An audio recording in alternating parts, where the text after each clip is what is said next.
Argentina തോറ്റ്. എന്താ പറയുക, എനിക്കൊരു 40% സങ്കടമുള്ളൂ. കാരണം നമ്മൾ ഫൈനൽ വരെ എത്തി, റണ്ണറപ്പായിട്ടാണ് തോറ്റത്. അതുകൊണ്ട് ഒരു 40% സങ്കടമുള്ളൂ തോറ്റേൻ്റെ. പിന്നെ എന്താ പറയുക, നമ്മൾ ഫൈനലെത്തി. മെസ്സി അത്ര പ്രായത്തിൽ അത്ര ആൾക്കാരുടെ ഒപ്പം കളിച്ച് ജയിച്ചില്ലേ, ഇത്രയും ചെറുപ്പക്കാർ പിള്ളേരുടെ ഒപ്പം. അത് നിസ്സാര കാര്യമല്ല. നമ്മൾ പിന്നെ റണ്ണറപ്പായി. പിന്നെ എനിക്ക് പറയാനുള്ളത്, പോർച്ചുഗൽ ഫാൻസും ബ്രസീൽ ഫാൻസും ഫ്രാൻസും വന്ന് കളിയാക്കാൻ നിൽക്കണ്ട.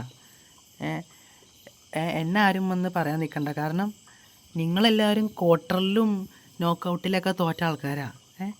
ഫ്രാൻസ് ഇംഗ്ലണ്ടായിട്ടുള്ള കളി തോറ്റ്, ഇംഗ്ലണ്ടിലുള്ള സ്പെയിനായിട്ട് തോറ്റ്, പോർച്ചുഗൽ ആരൊക്കെയായിട്ട് തോറ്റ്, ബ്രസീൽ നോർവേ ആയിട്ട്. അപ്പോൾ ഒന്നും കളിയാക്കാൻ വേണ്ട. ഞങ്ങൾ ഫൈനലിലെ പൊട്ടിയ റണ്ണറപ്പായിട്ട്, അല്ലാണ്ട് നോക്കൗട്ടിൽ കയറി കൊണ കാണിക്കല്ല ചെയ്തത്.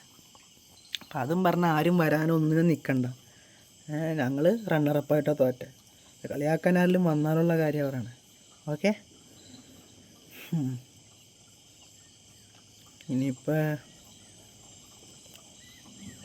പോയി കിടന്ന് ഉറങ്ങാം. 2 ദിവസത്തേക്ക് സമാധാനം.